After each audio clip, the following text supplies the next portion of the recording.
वासुदेवाय। ओम नमो भगवते वासुदेवाय।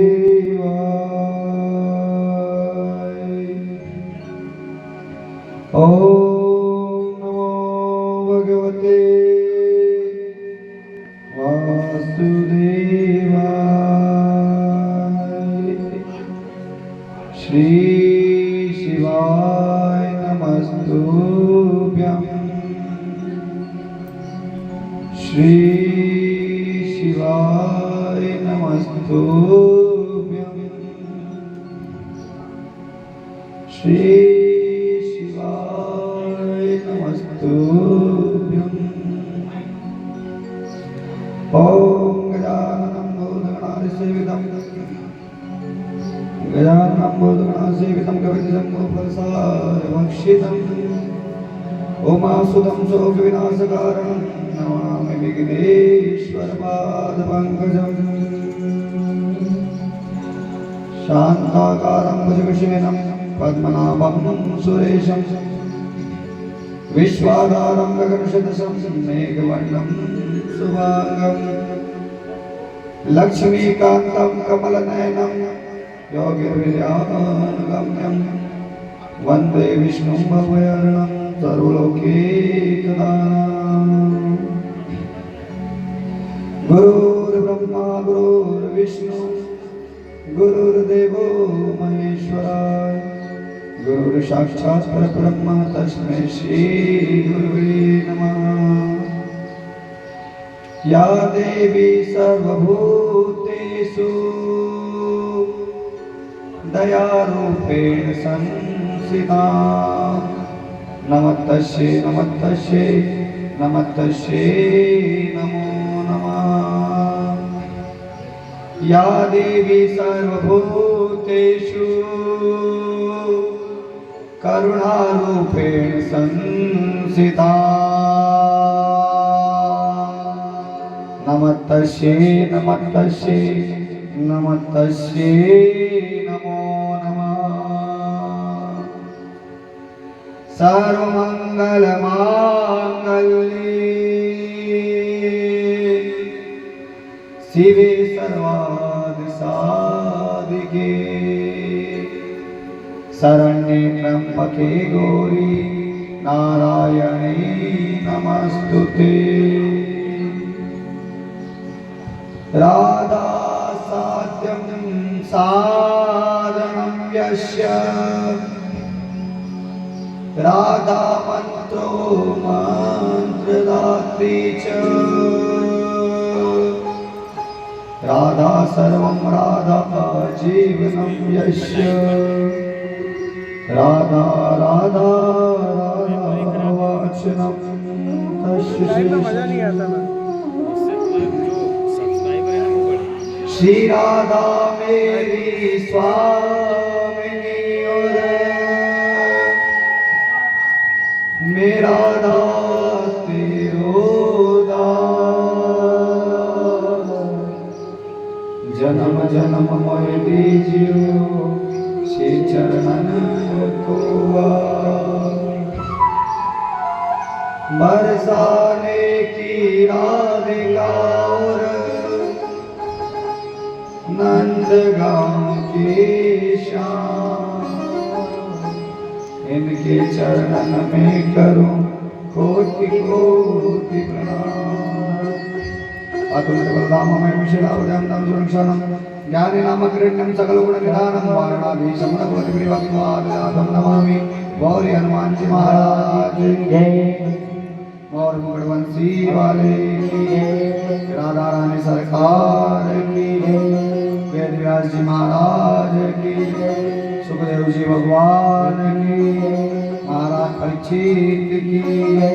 सरस्वती माता की जय। सौंदादिक महाराज की जय। नर्मदा माता की जय। केला देवी मैया की जय। महाकालेश्वर भगवान की जय। गढ़कालिका माता की जय। नर्मदा माता की जय। चामुंडेश्वर महादेव की जय। नवग्रह भगवान की जय। इष्ट देव भगवान की जय। गो ब्राह्मण देवता की, नगर देवता की, इष्ट देवता की। बोले नमः पार्वती पतये हर हर महादेव।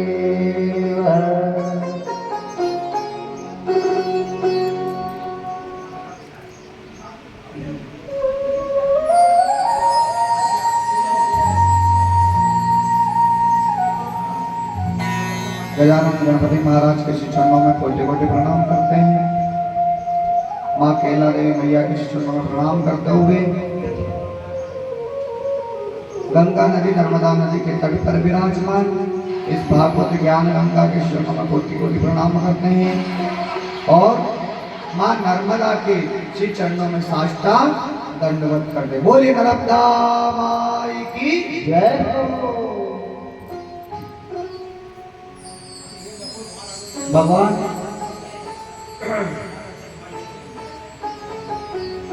विश्व स्वरूप के दाता, विराट स्वरूप के दर्शन कराता एवं पूर्ण अवतारों में जिनकी पूर्णता साक्षात रूप में श्री विग्रह के रूप में विराजमान उस चैतन्य पोथी जिसका नाम है भागवत महापुराण, उसके श्री चरणों में हम कोटि कोटि प्रणाम करते हैं। यहाँ पधारे सभी भक्तजन, भक्त शिरोमणि, कृष्ण और राधा की परम भक्ति के दाता और जिनके ऊपर विशेष अनुग्रह है, उन सभी भक्तों के हृदय में वास करने वाली सर्वेश्वरी श्री राधा रानी और भगवान श्री कृष्ण के चरणों में हम बारंबार प्रणाम करते हैं। महाराज परीक्षित के रूप में विराजमान, जोड़े के साथ विराजमान, यजमान देवता, यजमान परिवार देवता, गौ ब्राह्मण देवता, इष्ट ब्राह्मण देवता, स्थान देवता और यहाँ विराजमान सभी वो दिव्य धाराएं, दिव्य आत्माएं जो अनेकों रूप में, कहीं हवा के रूप में, कहीं जल के रूप में, कहीं आत्मा के रूप में, कहीं परमात्मा के रूप में विराजमान है, उन सभी शक्तियों को आदर पूर्वक हम आगमन करते हैं, निमंत्रण देते हैं कि सभी अपने अपने धाम, अपने अपने लोक से आकर श्रीमद् भागवत महापुराण को श्रवण करके अपने जीवन को धन्य करें। जो इस शरीर रूप से पंच तत्व में इस शरीर को लेकर के आए हैं, वो कथा श्रवण करके जीवन का कल्याण करें। जो पितृलोक, देवलोक और तीन लोग 14 भवन में विराजमान ऐसी कई आत्माएं जो कहीं ना कहीं किसी न किसी रूप में भागवत महापुराण की भक्ति रस को सुनने के लिए लालायित रहती है। उन सभी भागवत महापुराण रसिक आत्माओं का हम आमंत्रण करते हैं और एकाग्र चित्त होकर अपने मन, वचन और वाणी को श्रीमद् भागवत महापुराण के हृदय में स्थान देते हैं कि हे प्रभु, आप भी इस नौका को पार करना, क्योंकि हम इस भागवत महापुराण के जहाज में बैठ चुके हैं और इस जहाज की यात्रा कितने दिन की है? कितने दिन की परीक्षित महाराज? हम 7 दिन की यात्रा में प्रस्थान कर चुके हैं। आपकी और हमारी यात्रा 7 दिन की है और आपका सौभाग्य है कि आपको परमात्मा ने चुना है कि जिस गंगा के घाट पर महाराज परीक्षित ने कथा सुनी, उसी गंगा के घाट पर आपको बिठाया है। तो अपने आप को धन्यवाद समझना, अपने माँ बाप को धन्यवाद देना कि आपकी आंखों के सामने आपने परमात्मा के दर्शन कर लिए। क्योंकि इस कलयुग में शायद किसी के ऐसे मनोरथ होंगे, शायद कोई ऐसा भाग्यवान होगा जो गंगा के तट पर परीक्षित बनने का सौभाग्य मिलेगा, और वो भी जोड़े से। ये तो परीक्षित महाराज को भी नहीं मिला था जो आपको मिला है, परंतु जो हाथ लगता है उसकी कीमत बहुत कम होती है, क्योंकि परिणाम स्वरूप में आज आपको पता नहीं चल रहा, लेकिन जब आपको परिणाम इसका मिलेगा कि भागवत महापुराण सुनने का फल क्या है, और वो भी गंगा के घाट पे, उस समय आपको पता चलेगा कि भागवत महापुराण ने किस किस को और किन किन रूप में तारा है। इस कथा ने अनेक अनेक आत्माओं को तार करके पूर्णता प्रदान करी है। और पूर्णता प्रदान करने का मीनिंग क्या होता है? भगवान श्री कृष्ण को हम पूर्णता क्यों कहते हैं, पूर्ण अवतार क्यों कहते हैं? पूर्णता का मीनिंग क्या होता है? पूर्णता का मीनिंग इतना सा होता है कि जो हमारी लालसा होती है, जो हमारी कामना होती है, वो हमारी नजरों के सामने हमारी इच्छाएं पूरी हो जाए, सभी प्रकार से सर्वगुण संपन्न हो, वही जीवन की पूर्णता होती है। सही है गलत है? इसी को पूर्णता कहते हैं। आप भी किसी न किसी अभाव और प्रभाव में जीवन यापन कर रहे हैं। आपका भी जीवन है कहीं नौकरी चाकरी में। हमारे यजमान लोग का नौकरी करते हैं तो कोई व्यवसाय में, कोई व्यापार में कहीं ना कहीं लगा हुआ है। तो जब हम पूर्ण अवतार की कथा करते हैं या पूर्ण अवतार की कथा कहते हैं या पूर्ण अवतार की कथा सुनते हैं तो भगवान श्री कृष्ण की पूर्णता हमारे हृदय में विराजमान होती है, तब जाके हमारा जीवन बदलता है। अभी आप कितने दिन के हो? कोई पूछ ले आपसे आपकी उम्र कितनी है, क्या बताओ? अभी आप सिर्फ मात्र 2 दिन के हो। कितने दिन का आपका जन्म हुआ है नया, और वो जन्म की उम्र क्या है? मात्र 2 दिन। क्यों? क्योंकि इस कलयुग में जीते जीते तो हमने हजारों साल निकाल दिए। किसी की 20 साल, 30 साल, 35 साल, 40 साल, किसी ने 100 साल पूरे करके ऊपर भी चले गए। परंतु शास्त्र कहता है कि जब तक आप परमात्मा के संपर्क में नहीं आओगे तब तक आपका जीवन नहीं है। भले आप जन्म लेकर भी मरोगे के समान, क्योंकि आप परमात्मा के साक्षात्कार नहीं हो पाए। हम मकान बनाते हैं, मकान लेते हैं, कुछ भी करते हैं तो रजिस्ट्री करवाते हैं, उसके बाद ही मकान अपना होता है। आपने जीवन लिया, आपने जीवन लेने के बाद रजिस्ट्री कितनों ने करवाई? कितनों को ये पता है कि हम रजिस्ट्री करवा चुके अपने खुद की, मकान की, व्यापार की, व्यवसाय की, आपने सब रजिस्ट्रियां करा ली। आपने कभी ये सोचा है कि आपने आपकी खुद की रजिस्ट्री करवाई कभी? क्यों? आपका भी तो मोल है, आप भी तो मूल्यवान हो, आप भी इस कलयुग में आए हो तो आपको भी रहने का अधिकार है। आप कोई टेम्परेरी थोड़ी हो। तो आप जब मकान लेते हो तो उसकी रजिस्ट्री कराते हो, लेकिन खुद की रजिस्ट्री नहीं कराते। क्यों? क्योंकि हम सब माँ के गर्भ से निकलने के बाद सब कुछ भूल चुके हैं कि पुरुषार्थ क्या होता है, परमार्थ क्या होता है, अब हमको पता नहीं है। परंतु ऐसा नहीं है कि रजिस्ट्री नहीं कराना है, हमको भेजा ही इसलिए कि भैया तुम्हारा मूल्य है, वो मूल्य आपको चुका करके वापस परमधाम आना है। बिना मूल्य के आप यहाँ से नहीं जा पाओगे, ना आपको वहां पे गति मिलने वाली बिना मूल्य की। क्योंकि हमने अगर कोई चीज खरीदी है, हमने जन्म लिया है, माँ से ऋण लिया है, लिया कि नहीं है?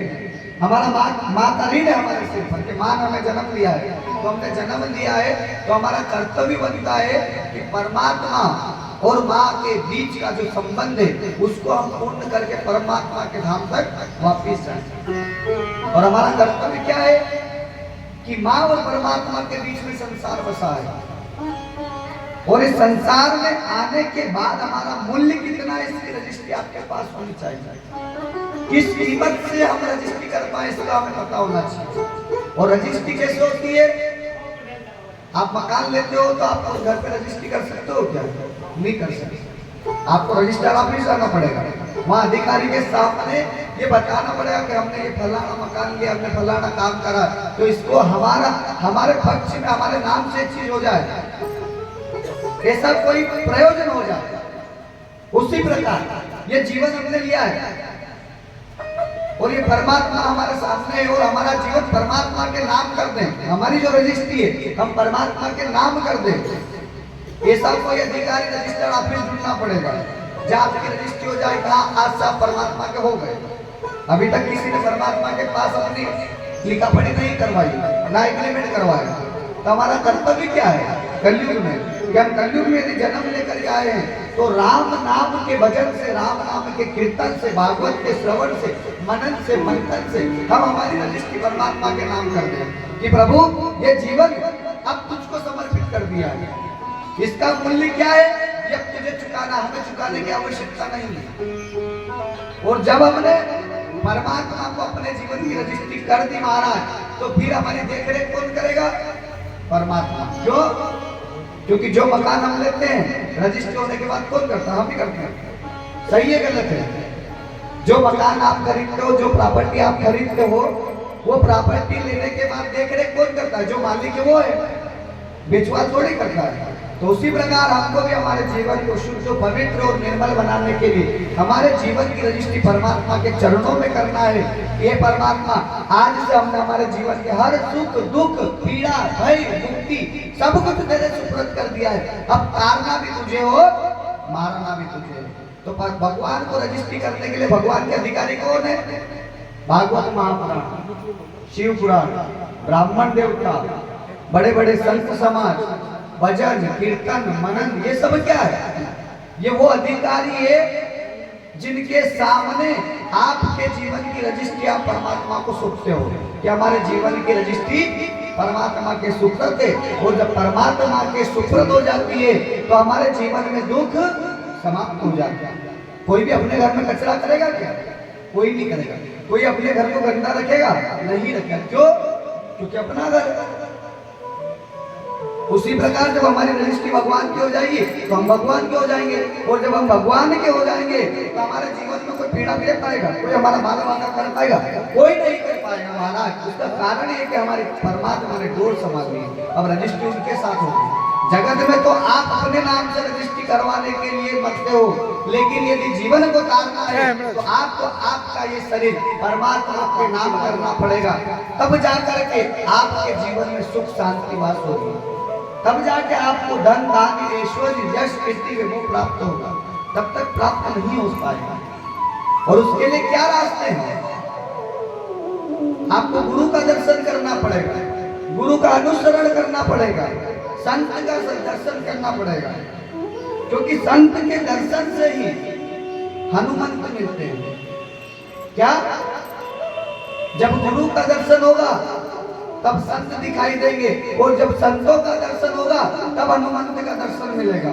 और जब हनुमंत का दर्शन हो गया तो आपको इस कलयुग में भगवान का दर्शन होकर परम धाम की प्राप्ति। ये रास्ते हैं, इस जगत को जीने के रास्ते हैं, सूत्र है कि हम हमारे जीवन को आसान कैसे बना लें। हम कितनी पीड़ाएं देख देख के जीवन निकाल रहे हैं, कितने दुख देख रहे हैं, लेकिन कभी समझ में नहीं आया कि सुखी होने के भी सूत्र है। और सुखी होने का सूत्र क्या है? कृष्ण वंदे जगत गुरु, कि कृष्ण को हम गुरु बना लें, कृष्ण को हम आराध्य बना लें, कृष्ण को हम परमात्मा की तरह पूजें। लेकिन कृष्ण तक पहुंचने के पहले संत का दर्शन करना पड़ेगा, और संत के दर्शन से हनुमंत का दर्शन होगा। और जब हनुमंत ने कलयुग में दर्शन दे दिए तो फिर आपको भगवंत की प्राप्ति होगी। और हनुमंत का क्यों कहा? क्योंकि इस कलयुग में आज भी कोई जिंदा है, अमर है, तो वो हनुमान जी महाराज। 7 जन ऐसे व्यक्ति हैं जो आज भी कलयुग में विचरण करते हैं, चारों दिशाओं में कहीं ना कहीं विराजमान होते हैं। हम क्यों कहते हैं हनुमान जी महाराज आप आकर ध्वजा के रूप में विराजमान होइए? क्योंकि कथा के श्रोता और वक्ता, कथा के श्रोता और वक्ता यदि कोई है तो सिर्फ 2 ही जन है, एक तो हनुमान जी महाराज और एक शिव जी महाराज। कि जहां जहां कीर्तन होता श्री राम का लगता है पहरा, वीर हनुमान। हनुमान जी महाराज कथा प्रारंभ होने के पहले आते हैं, और किसी ना किसी मनुष्य के हृदय में वास करते हैं। 3-4 जने हमेशा कथा सुनने आते हैं। तो हनुमान जी आएंगे, एक शिव जी आएंगे, एक राम जी आएंगे, और एक मंत्रा आएंगे। कितने लोग? क्योंकि ये लोग भगवान के करीब रहते थे। मंत्रा कहाँ रहते थे? अयोध्या में, जहाँ राम रहते थे। नारद जी कहाँ रहते थे? भगवान के पास। विष्णु भगवान के बहुत चाहते थे। शिव जी कहाँ है? खुद भगवान। तो हनुमान जी, शिव जी, नारद जी और मंत्रा, ये 4 लोग हमेशा कथा किसी ना किसी के शरीर में प्रवेश करके सुनते ही सुनते हैं। आपको दर्शन करना, दर्शन भी हो सकता है कि दर्शन कैसे करना है। मान लो आपको हनुमान जी का दर्शन करना है, कि इस इतनी बड़ी पब्लिक में हनुमान जी कौन है? परीक्षित महाराज को छोड़ दो, परीक्षित तो शुरू से आखिर तक बैठेंगे। लेकिन हनुमान जी के यदि आपको दर्शन करना है महाराज, तो जो सबसे शुरू में आए और सबसे आखिरी में जाए वो क्या है? हनुमान जी महाराज। जो कथा शुरू हो उसके पहले आकर बैठ जाए ध्वजा के रूप में, एक अपना आसन लगा ले, मान लो वो हनुमान जी। और जो कथा में आ जाए और कथा में आकर के एक स्थान पर बैठ करके ध्यान मग्न होकर के पूरा 3 घंटे कथा श्रवण करे, उनके हृदय में शिव वास करता है। और जो थोड़ी देर कथा सुने फिर उठे, फिर इधर उधर घूमे, घर का काम करके आ जाए, थोड़ी बहुत नींद निकाल ले। ये जो ऐसे लोग जहां भी दिखे वो क्या है, वो नारद जी, उनके हृदय में नारद जी वास करते हैं। क्योंकि देवता किसी ना किसी के दिल में आते हैं, आते हैं क्या, किसी ना वो साक्षात दर्शन तो देंगे, क्योंकि वो पंच तत्व से परे है, जो प्रकृति से परे वही परमात्मा है। तो वो ऐसे तो आएंगे नहीं, तो कोई वायु के मार्ग में आएंगे, कोई जल के रूप में आएंगे। आप पानी पीते हो सकता है कि आप बहुत देर तक कैसे बैठे और पानी के रूप में आपके अंदर नारद जी प्रवेश कर दिए, तो फिर आपको क्या होगा, लघु शंका आएगी, फटाफट उठ के भागोगे। तो ऐसा थोड़ी, प्रकृति क्या है, हवा पानी आग धरती, ये सब क्या है, प्रकृति। और प्रकृति के रूप से ही आत्मा आदान प्रदान होती है। आत्मा क्या है, आत्मा एक ऊर्जा है, और ऊर्जा क्या है, ऊर्जा को ना आत्मा उत्पन्न कर सकते ना खत्म कर सकते, ऊर्जा को सिर्फ एक शरीर से दूसरे शरीर में ट्रांसफर कर सकते हैं। तो ये आत्मा है क्या, देवताओं की आत्मा भी आती है, राक्षसों की आत्मा भी आती है।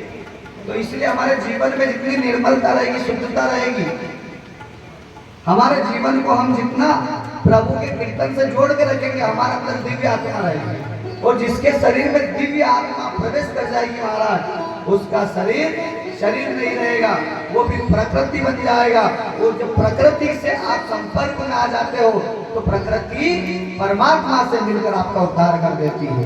यही सूत्र है जीवन को तारने।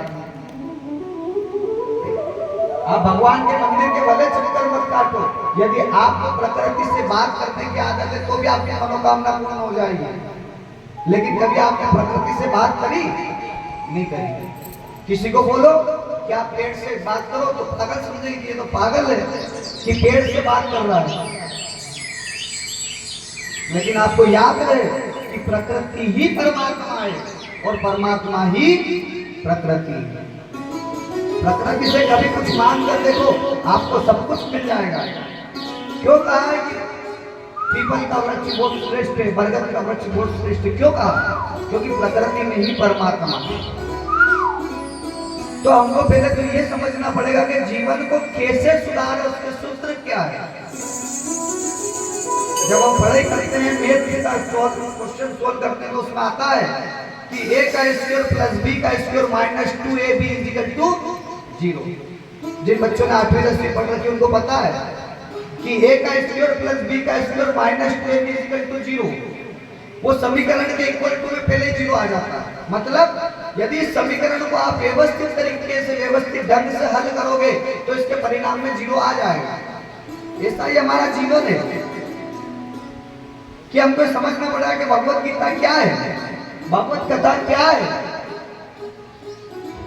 जब बच्चे को हम खिलौना दिलाते हैं और खिलौना खेलते समय रिमोट वाली कार आप सब अपने बच्चों को दिलाते होंगे, देखा होगा आपने, कभी ध्यान नहीं दिया, वो बात अलग है। आप रिमोट कंट्रोल वाली कार जब खरीद कर लेकर आते हो तो उसके साथ एक कागज का टुकड़ा निकलता है, निकलता है क्या? निकलता है। और उस कागज के टुकड़े में सब लिखा हुआ रहता है कि इसका तार कहाँ लगाना, इसमें सेल कैसे लगाना, लिखा रहता है कि नहीं?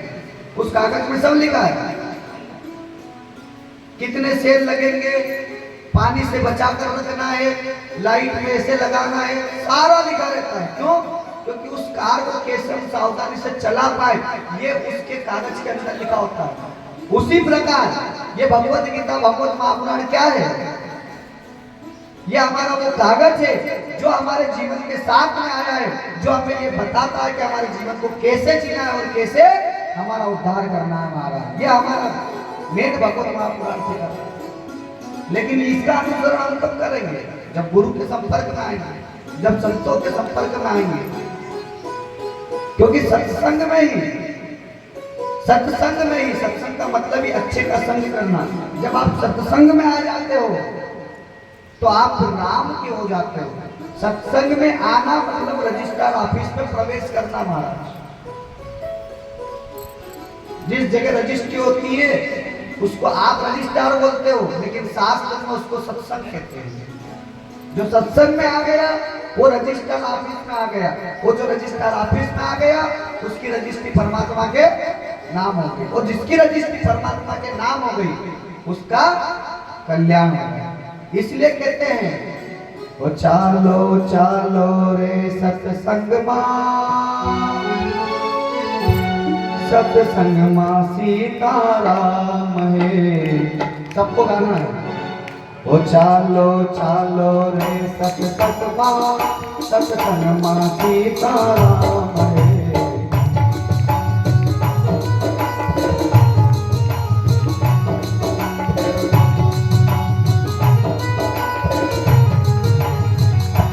चालो चालो रे सत्संग में सीताराम है।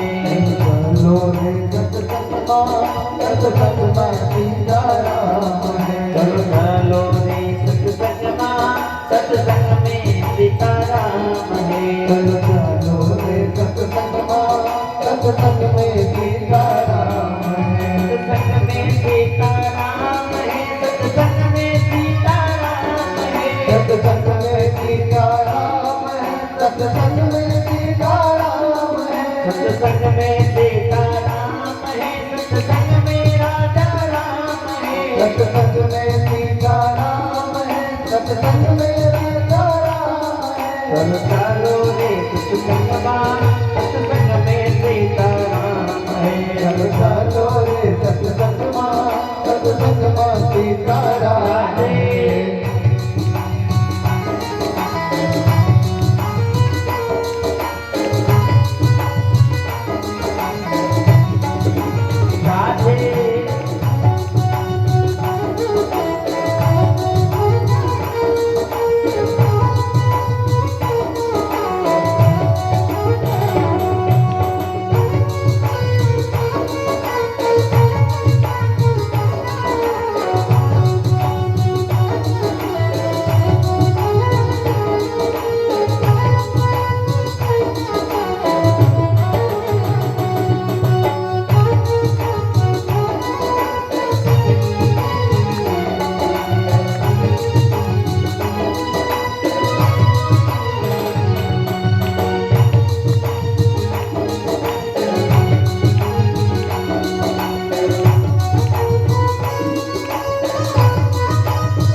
कन्हैया राम